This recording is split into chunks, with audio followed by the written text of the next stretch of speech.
Hi friends, welcome to infinite world of GK. ഇന്ന് നമുക്ക് library council വായനാ മത്സരത്തിലേക്ക് തന്നിരിക്കുന്ന പുസ്തകമായ നെല്ലിൻ്റെ നോവൽ സമ്മറി ഒന്ന് നോക്കാം. ആദിവാസികളുടെ ജീവിതം തനിമയോടെ ചിത്രീകരിച്ച മലയാളത്തിലെ ആദ്യത്തെ നോവലിസ്റ്റ് എന്ന നിലയിലാണ് P. വത്സല സാഹിത്യത്തിൽ സ്ഥാനം നേടുന്നത്. നെല്ല് എന്ന നോവലിലൂടെ വയനാട്ടിലെ ആദിവാസികളുടെ നിരവധി ചൂഷണങ്ങൾക്ക് വിധേയമായ ജീവിതം P. വത്സല വരച്ചിട്ടു. കുങ്കുമം അവാർഡ് നേടിയ മലയാളത്തിലെ ആദ്യത്തെ കൃതിയാണ് നെല്ല്. ആദിവാസികളുടെ പ്രധാന പ്രശ്നം വിശപ്പാണെന്ന് നെല്ല് നമ്മെ ബോധ്യപ്പെടുത്തുന്നു.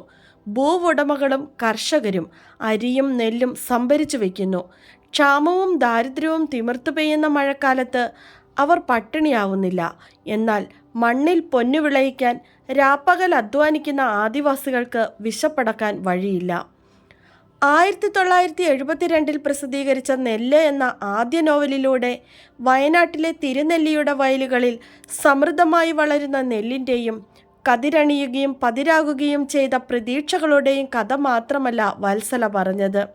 നെല്ലിനൊപ്പം ജീവിച്ചു മരിച്ച ഒരു കൂട്ടം മനുഷ്യർ മനസ്സു പറയുന്നത് കേട്ട് ജീവിച്ചപ്പോൾ നേരിട്ട വെല്ലുവിളികളും കൂടിയാണ്. ചൂഷണം ചെയ്യപ്പെട്ട വയനാട്ടിലെ മണ്ണിൻ്റെ കഥ തന്നെയാണ് അടിയാളരായി ജീവിച്ച പെണ്ണുങ്ങളുടെയും കഥ. മണ്ണും പെണ്ണും ചൂഷണം ചെയ്യപ്പെട്ടു, ദുരുപയോഗിക്കപ്പെട്ടു, ആസക്തിയുടെയും അനിയന്ത്രിതമായ ദുരയുടെയും ഇരകളാക്കപ്പെട്ടു.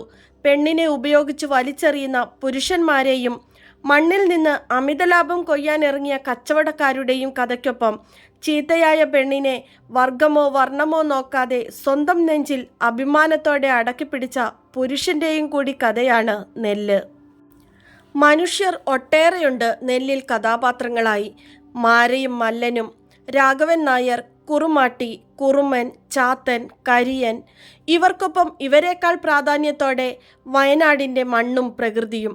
തിരുനെല്ലിയിലെ കറുത്ത മണ്ണ്, ബാവലിപ്പുഴ, പാപനാശിനി, പുലയൻകൊല്ലി, കുമ്പാരക്കുനി, പനവല്ലി, നരിനിരങ്ങിമല, ബ്രഹ്മഗിരി, ഗരുഡപ്പാറ, പക്ഷിപാതാളം, ഒപ്പം നാടിൻ്റെ തനതു ഭാഷയും. പാപനാശിനിയും കാളിന്തിയും ബാവലിയും കാവൽ നിൽക്കുന്ന തിരുനെല്ലിയിലെ കറുത്ത മണ്ണിലാണ് നെല്ലിൻ്റെ കഥ നടക്കുന്നത്. കാടോരം ചേർന്ന് വീടുകളെന്ന് വിളിക്കാൻ യോഗ്യതയില്ലാത്ത കുടികളിൽ താമസമുറപ്പിച്ച കുറച്ചു ഗോത്രവർഗക്കാർ, ഇന്നലെയെക്കുറിച്ചും നാളെയെക്കുറിച്ചും ചിന്തയില്ലാതെ ഒരു നേരത്തെ വിശപ്പടക്കുന്നതിനെക്കുറിച്ച് മാത്രം ചിന്തിക്കുന്നവർ, തിരിമുറിയാതെ മഴ പെയ്യുമ്പോഴും വെയിൽ കത്തിക്കാളുമ്പോഴും ഒരു ജോലിയുമില്ലാതെ കുടിലുകളിൽ പട്ടിണിയുടെ ദിവസങ്ങൾ എണ്ണുന്നവർ, കാലാവസ്ഥ അനുകൂലമാകുമ്പോൾ മാത്രം ജോലി, അതിനുള്ള കൂലി നേരത്തെ വാങ്ങിയിരിക്കും. അടിമപ്പണം. വള്ളിയൂർക്കാവിലെ ആറാട്ടിനാണ് അടിമകളെ കണ്ടെത്തുന്നത്. വളയും മാലയും ചേലയും അടുക്കി വച്ചിരിക്കുന്ന കടകൾക്ക് മുൻപിൽ കൊതിയോടെ നിൽക്കുന്ന പെണ്ണുങ്ങൾക്ക് ജന്മിമാർ പണം എറിഞ്ഞു കൊടുക്കുന്നു. അടിമപ്പണമാണത്. പണം വാങ്ങുന്നതോടെ ആ വർഷം മുഴുവൻ അവർ ജോലിക്കാരായി കരാർ ചെയ്യപ്പെടുകയാണ്. ഒരു കരാറും ഒപ്പുവയ്ക്കാതെ നടപ്പിലാകുന്ന ഉടമ്പടി. രാഘവൻ നായർ എന്ന വെളുത്ത തമ്പുരാൻ തലമുറകളായി നിലനിന്ന അടിമപ്പണം എന്ന അനാചാരത്തെ ഉപേക്ഷിച്ച് തൻ്റെ കളത്തിലെ കർഷകർക്ക് കൂലിക്ക് വേല കൊടുക്കുന്നതോടെ അയാൾ മറ്റു ജന്മിമാരുടെ അപ്രീതിക്ക് പാത്രമാകുന്നു. നെല്ലിലെ നായികയെ കണ്ടെത്താനിറങ്ങുന്നവർക്ക് ഇന്നും അത്ഭുതമാണ് മാര എന്ന പെണ്ണ്. അടിയാത്തി. ബ്രഹ്മഗിരിയുടെ ഉയരങ്ങളിലെ ഗരുഡപ്പാറ പോലെ കരുത്താർന്നവൾ. വീണ് കിടക്കുന്ന കമ്പുപോലും മുളച്ചു പൊന്തുന്ന വയനാട്ടിലെ മണ്ണുപോലെ കറുത്തവളെങ്കിലും സ്നേഹത്തിൻ്റെ വിശുദ്ധിയും സമർപ്പണത്തിൻ്റെ പൂർണ്ണതയും നന്മയുടെ സൗന്ദര്യവുമുള്ളവൾ. മാരയുടെ മനസ്സ് കീഴടക്കിയ പുരുഷനാണ് മല്ലൻ. ഒരു കാട്ടാനയെ ഒറ്റയ്ക്ക് നേരിടാൻ കരുത്തുള്ളവൻ. കുറുമാട്ടി എന്ന മന്ത്രവാദിനി വശീകരിക്കാൻ ശ്രമിക്കുന്നുണ്ടെന്ന് അറിഞ്ഞപ്പോഴും മല്ലൻ തൻ്റേത് തന്നെയെന്ന് ഉറച്ചു വിശ്വസിച്ച പെണ്ണ്. രോഗത്തെ തുടർന്ന് അവളുടെ അമ്മ മരിച്ചപ്പോഴും ഒരു തുള്ളി കണ്ണീരുകൊണ്ടുപോലും കളങ്കപ്പെടുത്താതിരുന്നവൾ. അമ്മയുടെ മൃതദേഹത്തിന് കാവലിരിക്കുമ്പോൾ കരയുന്നതിന് പകരം ഒറ്റയ്ക്ക് നേരിടേണ്ടി വരുന്ന വെല്ലുവിളികളായിരുന്നു മാരയുടെ മനസ്സിൽ. എന്തിനും ഏതിനും മല്ലൻ കൂടെയുണ്ടാകുമെന്ന് വിശ്വസിച്ചു. വള്ളിയൂർക്കാവിലെ ആറാട്ടിന് കൈനിറയെ വളയും കഴുത്തിൽ മാലയും നിറമുള്ള ചേലയും വാങ്ങിക്കൊടുത്ത് മല്ലൻ അവളെ സ്വന്തമാക്കിയതുമാണ്. നിഴലുപോലെ പതുങ്ങി നടക്കുന്ന കുറുമാട്ടിയുടെ കണ്ണുവെട്ടിച്ചായിരുന്നു അവരുടെ ഗാന്ധർവ വിവാഹം. പക്ഷേ വിവാഹത്തിന് അനുമതി നൽകേണ്ട മൂപ്പനെ വ്യാജ പ്രചാരണത്തിലൂടെ കുറുമാട്ടി വശത്താക്കുന്നു. സഹോദരീ സഹോദരന്മാരായി ജീവിക്കേണ്ട ഒരേ ഗോത്രത്തിൽപ്പെട്ടവരാണ് മാരയും മല്ലനുമെന്ന് കുറുമാട്ടി മൂപ്പനെ വിശ്വസിപ്പിച്ചു. നാട്ടിൽ പ്രചാരണം നടത്തി. അവർ തമ്മിലുള്ള വിവാഹം അവിശുദ്ധമാണെന്നും അനുവദിക്കാൻ പാടില്ലാത്തതാണെന്നും നാട്ടുകാരെ കൊണ്ട് വിശ്വസിപ്പിച്ചു. പക്ഷേ മാര തൻ്റെ തീരുമാനത്തിൽ ഉറച്ചു നിന്നു. കുറുമാട്ടിയുടെ പ്രചാരണത്തിൽ തളരാതെ ഒറ്റയ്ക്ക് കൊടുങ്കാട്ടിലൂടെ യാത്ര ചെയ്ത് മാര മൂപ്പനെ കാണാൻ പോകുന്നു. മല്ലനുമായുള്ള വിവാഹം അനുവദിക്കണമെന്ന് അപേക്ഷിക്കുന്നു. 1000 നാണയം പിഴയായി കെട്ടിവെച്ചാൽ വിവാഹം നടത്താമെന്ന് മൂപ്പൻ ഉറപ്പു കൊടുക്കുന്നു. 1 or 2 നാണയങ്ങൾ പോലും സമ്പത്തായി കരുതപ്പെട്ടിരുന്ന വർഗത്തിൽ 1000 നാണയം എന്നത് സ്വപ്നം കാണാനാവാത്ത സംഖ്യയാണ്. എന്നിട്ടും വയലിലെ ജോലിക്കൊപ്പം കൂപ്പിൽ പണിയെടുക്കാനും മല്ലൻ ഇറങ്ങിത്തിരിക്കുന്നു. എന്നാൽ പരിചയമില്ലാത്ത തൊഴിലന്തരീക്ഷം മല്ലൻ്റെ ആരോഗ്യം തകർക്കുന്നു. മതിയായ ചികിത്സ ലഭിക്കാതെ അയാൾ മരണത്തിന് കീഴടങ്ങുന്നു.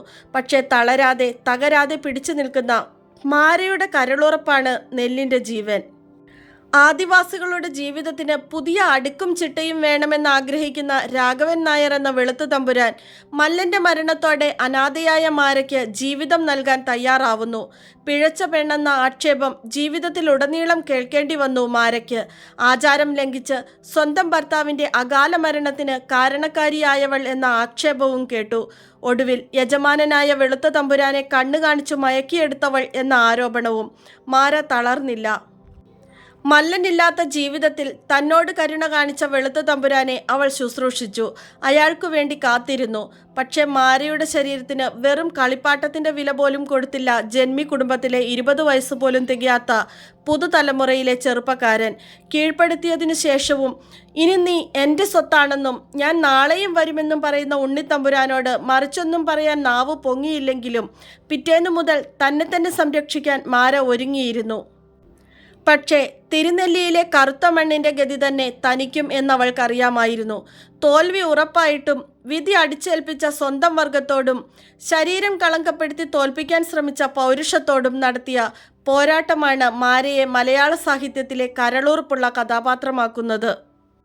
ചീത്തയാക്കപ്പെട്ടിട്ടും തന്നിൽ ശരിയും നന്മയും അവശേഷിച്ചിട്ടുണ്ടെന്ന് മാരയ്ക്കറിയാം. എങ്കിലും ഉപാധികളില്ലാതെ സ്വീകരിക്കാൻ കൈനീട്ടിയ വെളുത്ത തമ്പുരാനെ അവൾ തള്ളിമാറ്റുകയാണ്. തൻ്റെ ജീവിതം ഒറ്റയ്ക്കെന്ന് അവൾ തീരുമാനിക്കുന്നു. അഥവാ ഒറ്റയ്ക്ക് ജീവിച്ചും താൻ വെല്ലുവിളികളെ നേരിടുമെന്ന് പ്രഖ്യാപിക്കുകയാണ് മാര തൻ്റെ ഇടം നിറഞ്ഞ തീരുമാനത്തിലൂടെ. സദാചാര സങ്കല്പങ്ങളുടെ കാപട്യവും സ്വതന്ത്രയായി ജീവിക്കുന്ന പെണ്ണ് നേരിടുന്ന പ്രതിസന്ധികളും പി. വത്സല നെല്ലിലൂടെ അവതരിപ്പിക്കുന്നു. മാരയിലൂടെ 70കളുടെ തുടക്കത്തിൽ തന്നെ കേരള സമൂഹത്തിൻ്റെ കണ്ണും കാതും തുറപ്പിക്കാനാണ് പി. വത്സല ശ്രമിച്ചത്. ആ ശ്രമം ഇന്നും പൂർണ്ണമായി വിജയിച്ചിട്ടില്ലെങ്കിലും